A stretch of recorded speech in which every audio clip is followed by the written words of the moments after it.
Welcome to Nava Podcast with Leah Cardenas and Stella Pashos. Let's explore the true essence of Nava. Nava embodies the concept of beauty in all its forms. It represents the inner radiance that each woman possesses and the unique qualities that make her truly remarkable. Our mission is to share the stories of inspiring women who are making their mark in the areas of fashion, health, lifestyle, and family. Our aim is to curate meaningful conversations where the journeys and experiences of our guests can inspire you in your own life. We started this podcast to create a space where everyone can feel beautiful, inspired, and empowered.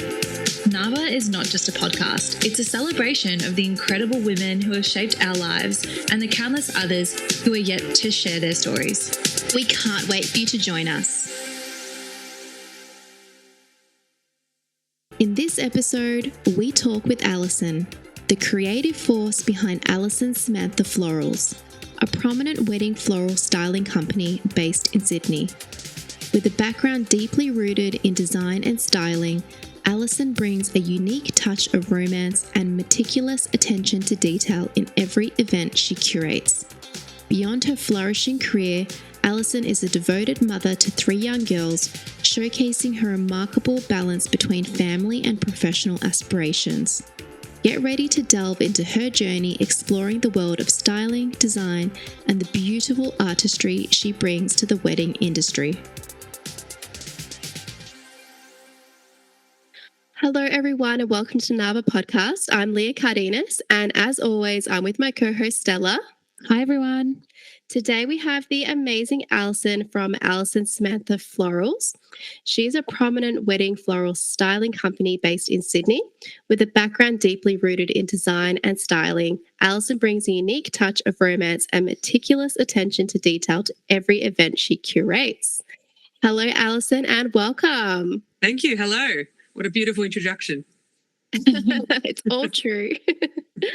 We like to start off with our 90 Seconds With segment where our listeners get to know a little bit about you. Fantastic. All right, let's jump in. Where did you grow up? I was actually born in Taree, so sort of North New South Wales, but I grew up in Girraween, which is like 15 minutes from where I live right now. So still in the area. Is that country, New South Wales? No. Like in Sydney. Look at us Melburnians not having a clue about Sydney. It's like about 30 minutes from the city. It's not. Oh, beautiful. Yeah. What is your coffee order? Almond flat white. Do you have any pets? I have a very old 14-year-old dog named Marley. What kind of dog is it? She is a cattle cross bull Arab. Oh, beautiful. If you were a flavour of ice cream, what would you be? Mint chocolate chip. Is that your favourite, or is that? Yeah, that's my go-to. It's my go-to. It's so funny when people answer that question. Share a fun childhood memory that always makes you smile. Oh, there's so many, but just playing with my brother in the backyard of our old family home. Just making flying foxes and building the cubby house, making mud pies, climbing the trees, playing hide and seek, just swinging on the clothesline, like all of those beautiful yeah. All the things we're scared to let children do. Yeah, these kids do now, right? Yeah, it's ridiculous. What is the most adventurous thing you have ever done? Although the flying fox sounds pretty adventurous. Adventurous. Oh, gosh, I wouldn't even... Nothing really adventurous. I think skiing is like the most adventurous I've ever done. When I went to Canada in, I think, 1999. Gosh, it's going back a while. And I nearly pooed my pants because I was doing a black run, which I've never done before. And I was literally Oh my gosh. Yeah, I just looked down and I thought I was going to die. So that's pretty adventurous to me in my mind. Yes. But once I got down to the bottom, I looked back up and I was like, wow, that wasn't as scary as I thought. Just, like life, just take every little step, slowly and made it. But yeah, it was very memorable. A lot of life lessons there. We've deviated a bit, but for those who don't know, a black run is like the hardest run you can take on when you go skiing. And I would say that's a pretty adventurous story. So thanks for sharing. Oh, okay. Don't recommend doing that at home. No. Please do some ski lessons before you attempt the black run. Yeah, definitely. Are you an introvert or an extrovert? I think I'm an extrovert. Can you speak another language? No, but I understand a little bit of Hungarian. Oh, beautiful. Yeah. Have you been to Hungary? No, which is really sad. It's like it's my heritage. Anyway. It's on the bucket list. I've been once. Maybe when I retire. Yeah. Heels, flats or sneakers for you, Alison? Sneakers. Yeah, me too. And what is the first thing you notice about someone when you meet them? I think their smile, I guess. If it's in conversation and they smile a lot when they talk, That's nice. It makes me feel good in my soul. And then just to round it all out, what is your favourite food? It's a silly question. That is like a list 400 long. Oh, look, I think it would be European pastries. I think croissants and danishes, but like well made. But you're gluten-free. Yeah, I know, but I suffer through it. We love a challenge. All right, I just have to ask the last question because I love asking this question. What is your pet peeve? Wet bath mats. What for me, it's like I have to talk about this because I've never met anyone else that hates this. But when you get out of the shower, I like try and dry myself as majority of I can, so I'm not sopping wet, and then step on the bath mat to absorb what's left of the water, not walk out dripping wet, because then it's just more things I have to wash. And for the next person to stand there, it's going to be like a pool of water. So that's just my pet peeve. All right, Alison, do you want to tell us a little bit about you and what you do and your career journey? Okay. Okay, where do I start? I think it started from the movie Mannequin. It's probably a little bit too old for you kids because it's a 80s, maybe early 90s movie. And it was about a guy that worked in a department store as a visual merchandiser or a window dresser. And this mannequin used to come to life. It's so corny, but it was a great film. And I think they used to do such great, I think it was like a Macy's store or something like that. And they would do such incredible window dressing that it just inspired me to be a visual merchandiser. And so I guess over the years in the back of my mind, I always wanted to try that and see if that was an actual career. And very much inspired by the American window dressing that they do. It's incredible. I mean, their budget they've got no limits, so it helps. So sort of that was probably the starting point, but I'd always been creative. My mum was always into crafts. She was a seamstress, so she was always handy, and I just sort of that just passed down to me, I guess, and we were always doing craft together as a child and getting into things and being creative. So then I think during school I always studied arts and ceramics and anything creative, and design technology back then, so it was very basic subjects in high school.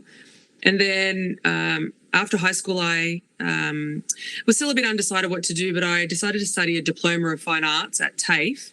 And that was really good because it dabbled in painting, photography, drawing, screen printing, sculpture, and all those type of things. And then you could do an advanced diploma after that if you felt like you wanted to extend the course. And I finished there. It was just a 2-year course. And I really loved sculpture and painting. Those were my two things. Even though coming out of high school, I think photography was one of my favourites, but I never pursued that. I think purely it was because of the teacher. The teachers were very different, obviously, in TAFE because that's what they're concentrating on.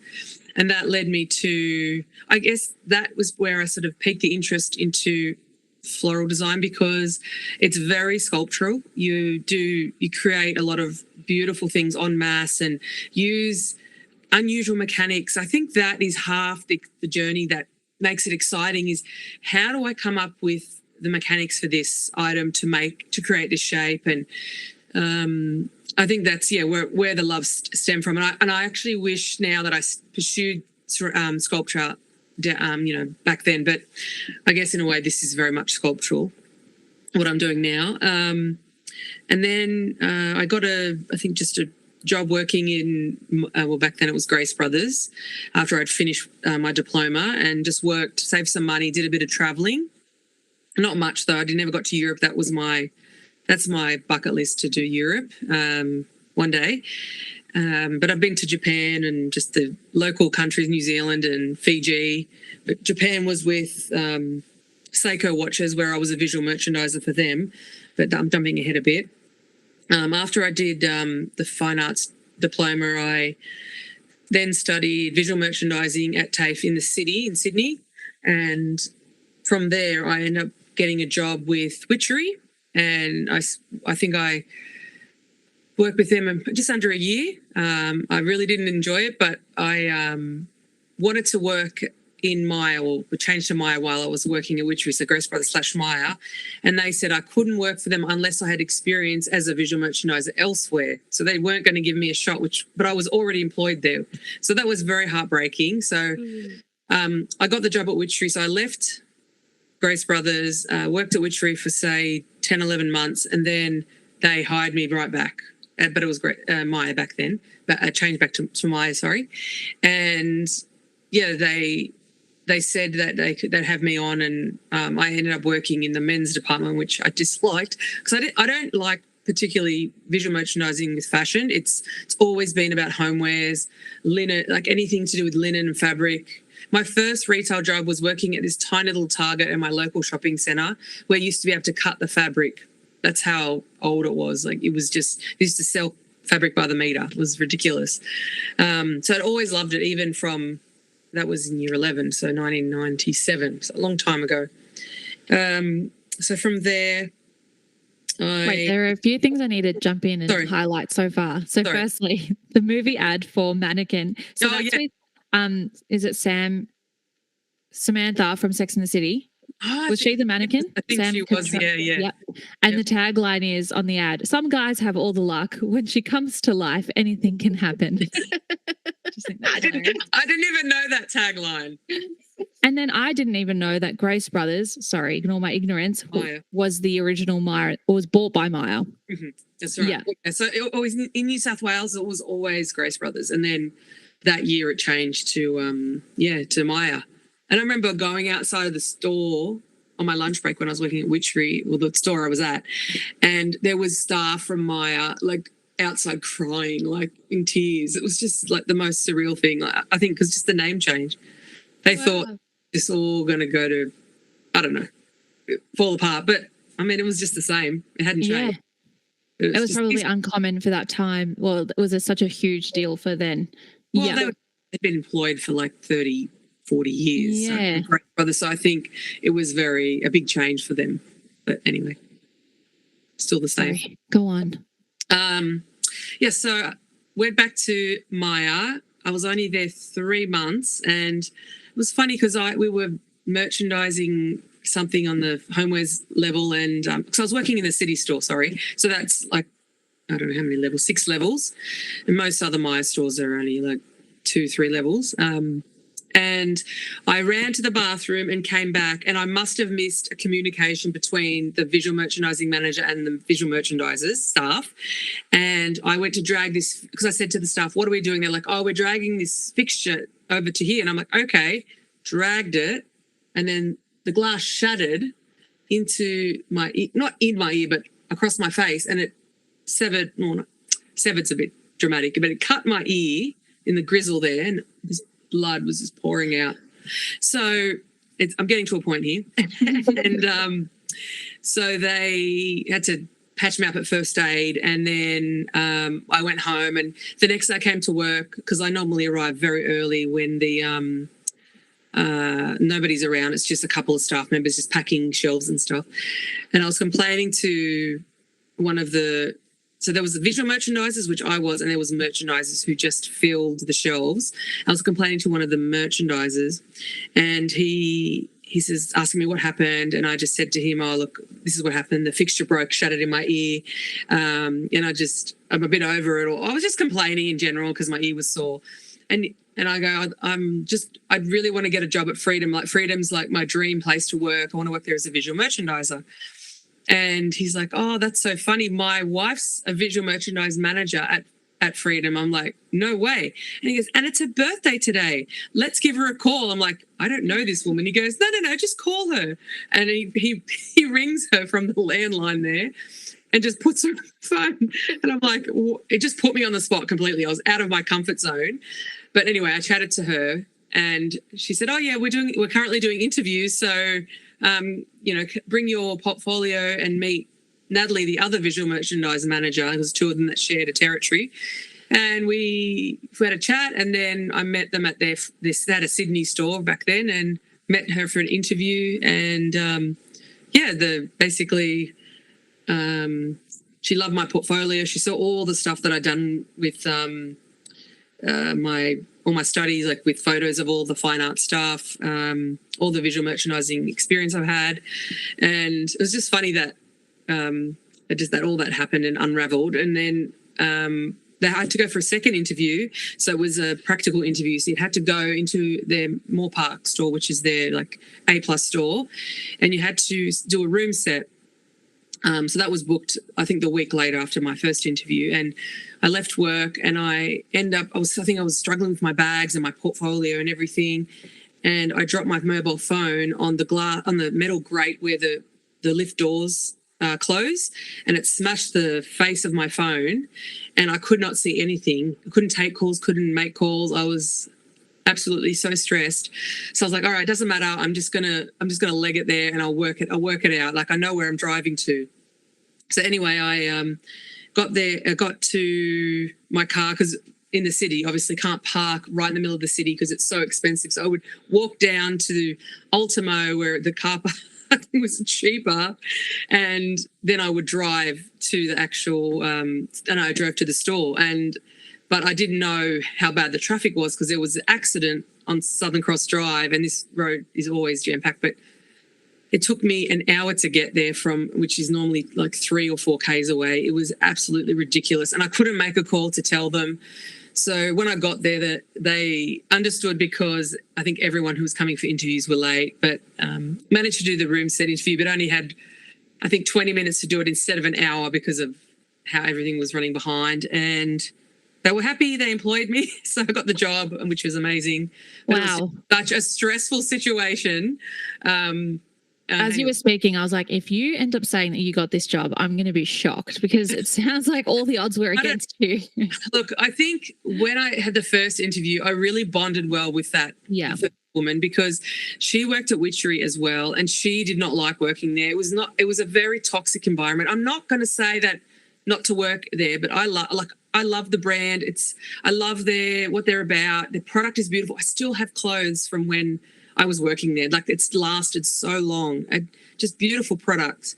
But it was just a very female-dominated industry, and it was very toxic. And that's one of the reasons I left. And I'm a bubbly person, and I never felt so unhappy in a job in my life. And it was just time to move on. And there was nothing I could do. Maybe it was just I wasn't the right personality, wasn't the right fit. But I heard after I left that the whole visual merchandising team left. So obviously it wasn't me. But anyway, other visual merchandisers. Like, it's not me, just saying.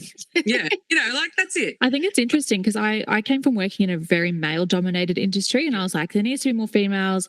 But then, it needs to be a good mix of like female positivity, because it's one thing to, empower women and put them all together, like put us all together and have that collaborative environment.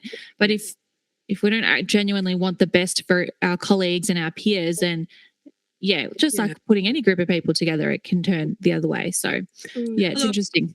Yeah, look, I probably was a little bit naive as well, and it was my first proper visual merchandising job. But there was just silly things that I just didn't understand why they did things. I mean, one example was wrapping a mannequin with scrap pieces of bubble wrap, like a whole mannequin. And they said, don't use the whole roll of tape. So I'm like, times are tough, Alison. Honestly, I just... Anyway, it's one of those things that just makes me go, anyway, so worked with Freedom for almost 4 years, and like then just needed to move on from there. But I loved it. It was very fun. It was we had 2 seasons, so 2 catalog changes, and we would literally change room sets. You would style all the room sets, like from the rug to the coffee table, lounge, TV unit, bedroom, bedside table, linen, everything. You'd iron all the linen. You would style it with beautiful blankets and cushions and candle holders and plates and cutlery, and it was just the lighting, everything was a lot of fun. But it took a toll on my back because we had to lift TV units and buffets and hutches and stuff like that. It was very, very tough. But it was a lot of fun, and I met amazing people, which I'm still friends with today, and that's going back, 15 more years ago. So, I'm very thankful for that. And it's funny, like, you just look at people differently once you've left and come back. So, yeah, like, great brand, always have great products, and I love what they're about. 2 things before you move on. Yep. You said that you spent 4 years there, but then you felt the need to move on. Mm-hmm. What were some of the reasons? Because I think often when you're in a career for a significant amount of time or in a particular job, there's this tension between staying and being loyal, or with the hopes of moving up in the company, or moving on and trying different things. So I guess I just want to hear your thoughts about that. I think all of that. Firstly, they asked me to come to the Moore Park store, but I need an hour to get there. And that for me was an expensive, long commute every day. And I don't think I wanted to do that. Well, I didn't want to do that. So that was one of the reasons. The other thing from there, the next job was being the visual merchandising manager. And then that person has to leave before anyone could take that role. And nearly every single visual merchandiser that's based in store wants that job too. And so I sort of basically weighed all my options up, and I wanted a pay rise, and they would give me a pay rise too. So that was another part of it. And I thought, well, what about visual merchandising in a different industry, in a different form, So I just applied different places, and and I just think, like, I loved homewares, but I was a bit bored. And the other option to grow in that was to go into the decorative services, like, so they'd have this decorative service within Freedom that they come and style your home and do your kitchens and all that too. But there's one between, say, 3 stores, so it's just there's not the room to move because there is not enough. There's only 1 staff member between 3 stores, so you can't exactly just push someone out of the way. Like, it doesn't work like that. Yeah. So then I just had a few interviews and ended up having an interview with Seiko Watches. And, so that was very different, completely different. So from, furniture to small scale, products on your wrist, it was very different. But they love my portfolio. They love my experience with all the brands I'd worked for before. I did a little bit of freelancing in between for, like, Oshkosh and some other little random boutique stores, and I think they liked that too. So I jumped on board with Seiko, and they spoiled me. Like, it was incredible. I got a company car. I was treated more like a sales rep on, like, paper, but my job was a visual merchandiser and / merchandiser, so you had to do a little bit of stock filling. But I think also it wasn't lifting such heavy items too. It was small product. I wanted to sort of dabble in the luxury product market too, so that was nice. So that was very different. You took clients out. Like, I looked after a lot of big retail stores, like Prouds and Angus and Coote Goldmark. We looked after Myer as well. So you got to, and I did a lot of traveling. So I went to Japan with them. I went to Fiji. I went to New Zealand, all with them. Like, they looked after us. Had a company car, phone, laptop. You had an allowance. You had a company credit card. It was a really good gig, and I stayed with them for as long as I could. But I actually started my own business while I was working at Freedom, so it was kind of just slowly building because it was just weekend work then. But so I guess Seiko was just a really good balance while I pushed my business, where it is today. But it was. Tell our listeners what that business was or is. So my current business, and it was, I think, from 2008 it kind of started, maybe a little bit earlier. So it was formerly visually creative because it was part visual merchandising and floral design and styling. But then I changed it last year to Alison Samantha Florals because it sort of it felt right to change it just to my name, because it's predominantly myself doing the job, and then some casual freelance florists that help out as well when the jobs are bigger. But still doing visual merchandising on the side, but then it's titled still as Visually Creative Windows. That's separate, just, little jobs that tick over, and I still love doing that. And so basically I just do events, mostly weddings, like 99% weddings, styling tables. I have lots of product, as you can see in the background, lots of vases and candles and decor and arches for ceremonies. I do all the bridal flowers, like they're all personal flowers, bouquets and flower girl flowers, buttonholes, and, anything from church flowers to really beautiful big arches, and anything basically for a ceremony or a church wedding. And then we do, when I say we, me, myself and I,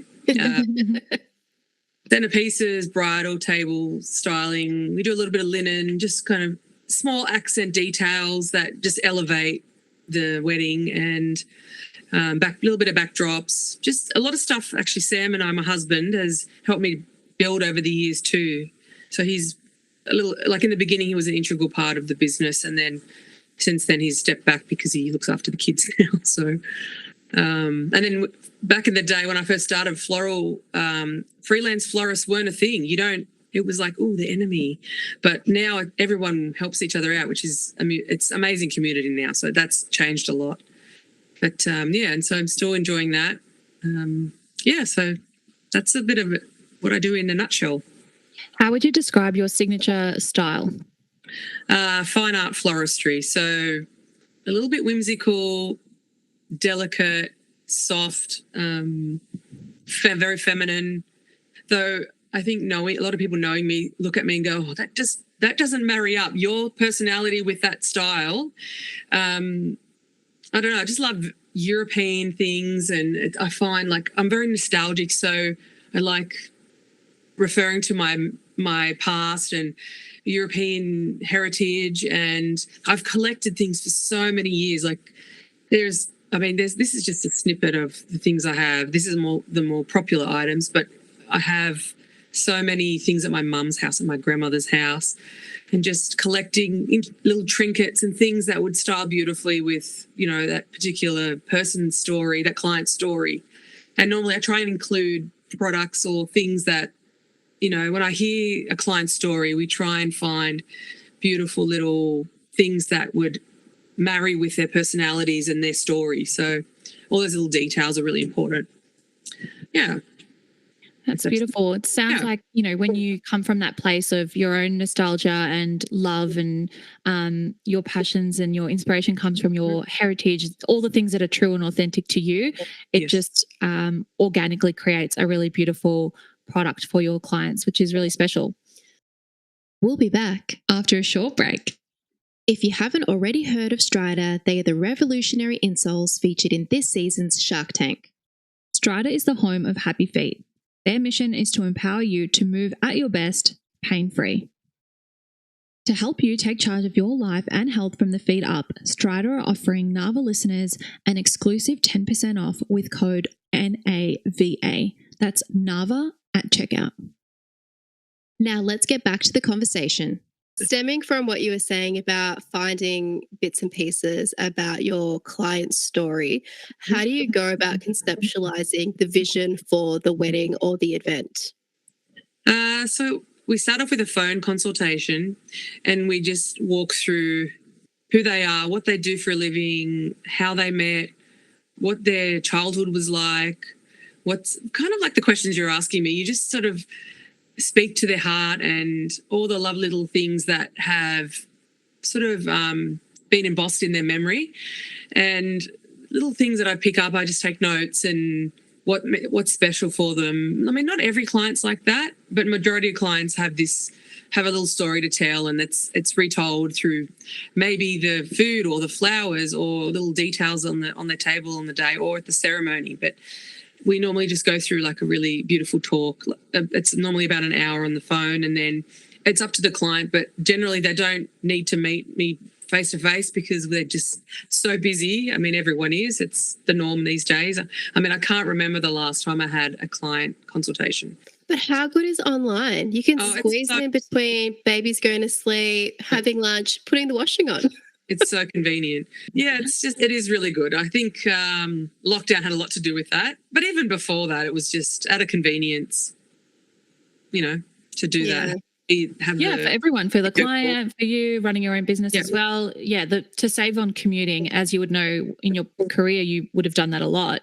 To save that commuting time to actually be putting back into your business and your personal life creates a really nice balance. Definitely, 100%. We could, it's the perfect job with a family. Yeah, it is. Yeah. What would your advice be to brides planning their wedding? I feel like there's I'm not married yet, but I feel like when people are looking to get married, there's so many competing priorities with different vendors. And I feel like people look at flowers potentially and think, the more the better.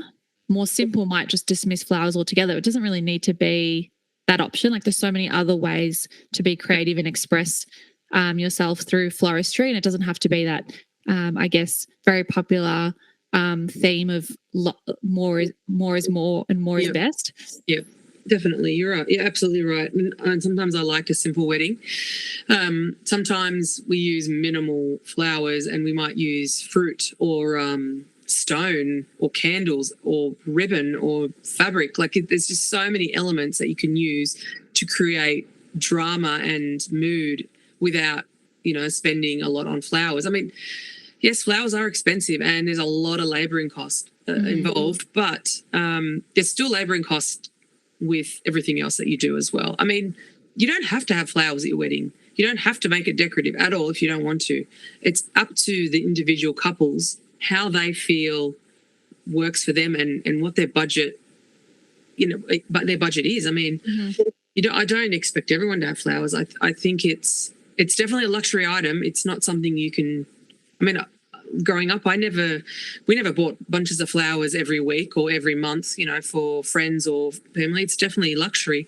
So I think it's nice to, have that something special for one day. I mean, I know everyone says, oh, it's only one day. I go, yeah, it is one day. It's one day. It's not every day or every week or every month that you have to spend this amount of money on something so special.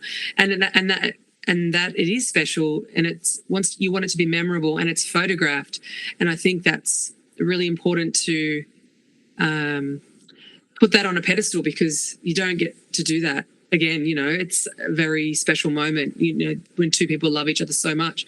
And but there are many ways of making it special. It's definitely not just flowers. But I like what you said though about how it creates drama and it's all about the mood. And I think that's what guests don't forget and the couple don't forget is that feeling that's evoked. And it may not necessarily mean that they link it to the flowers, but it's what adds to that mood and ambiance. And I think that's really special that you get to create that.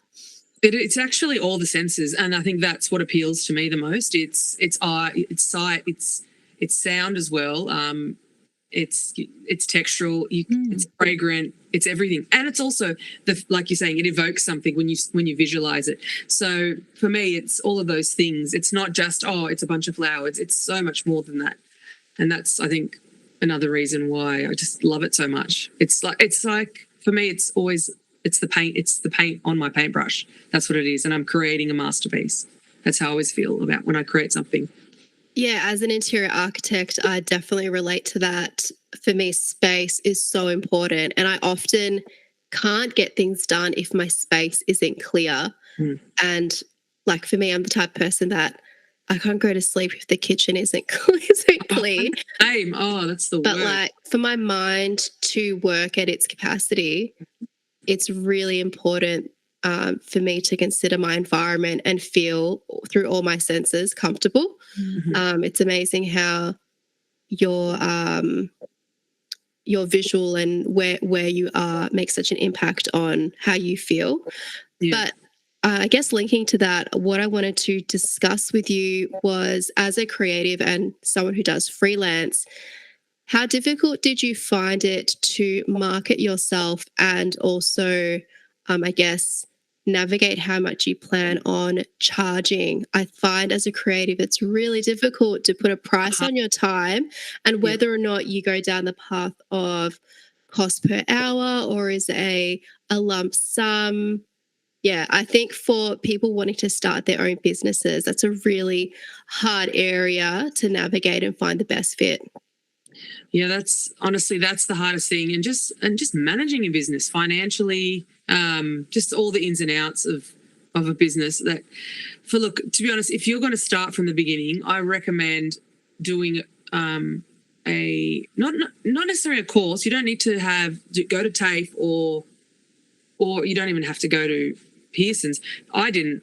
I picked it up along the way, I guess, because I'm creative and I just do things with my hands. But I recommend at least doing an online course there's this one florist in Newcastle that does a great course, and she shows you the fundamentals of everything. And I think down the track, when I don't want to be doing such like the long hours and physical work with this, I probably would look at doing something like that myself.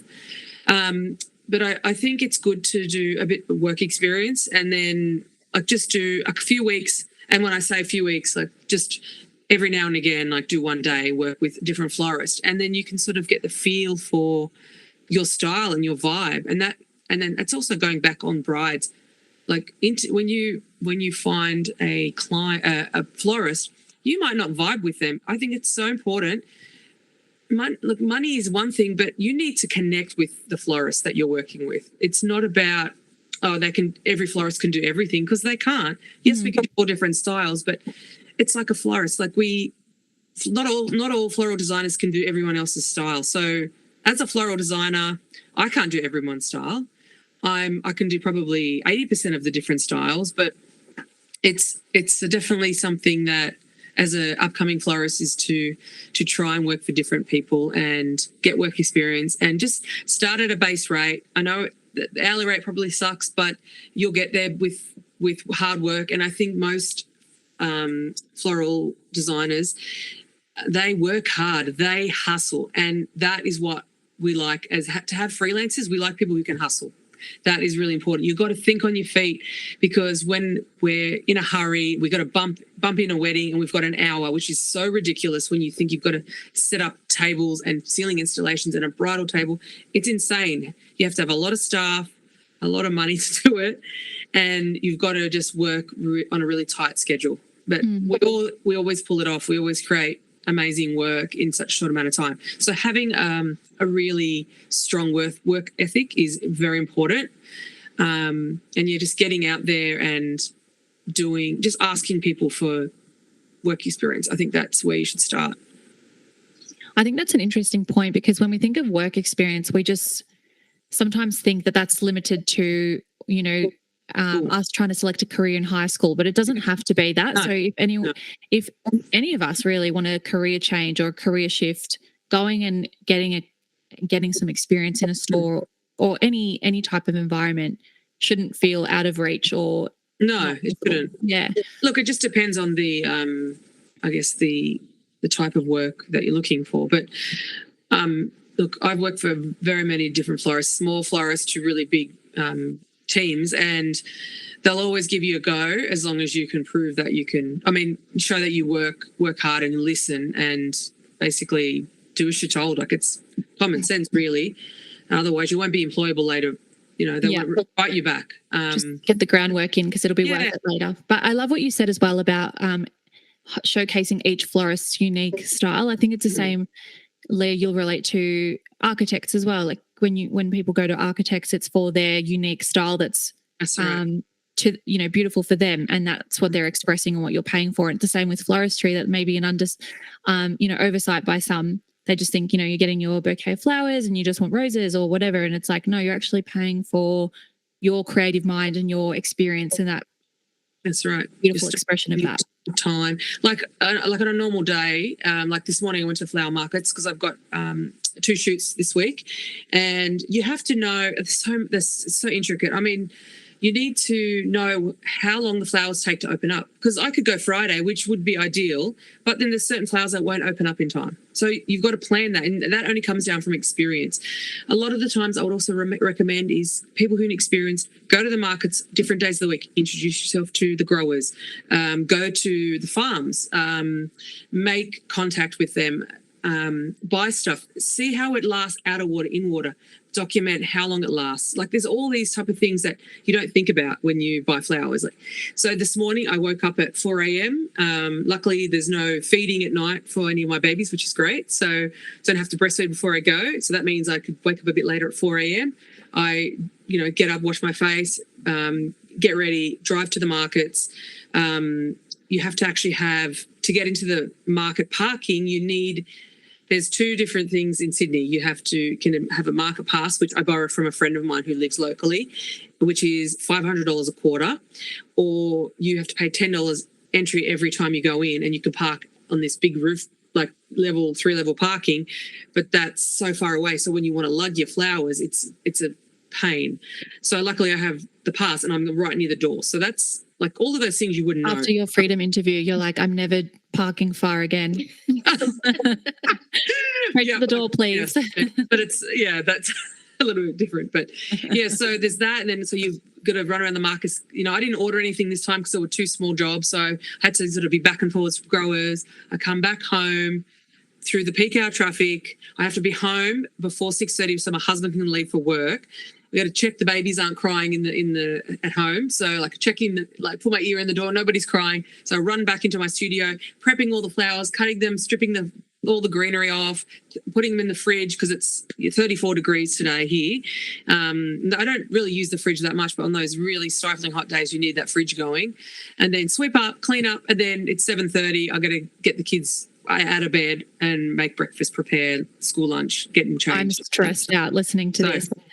It is. That's a day. That's the day. Look, it sounds like you thrive off this busyness, like this. Yes and no. Yeah. Like I get really stressed, but I mean, this is easy compared to when I have a big event. A big event, I'd have to have the kids sleep over. I'd sleep at my mum and dad's, and I am so blessed that they are 12 minutes away because I don't know what I'd do without them, honestly. I wouldn't be able to have process. Yeah. Honestly. And so they would, all four of us would sleep over. Hubby would stay home because he'd stay with the old doggy.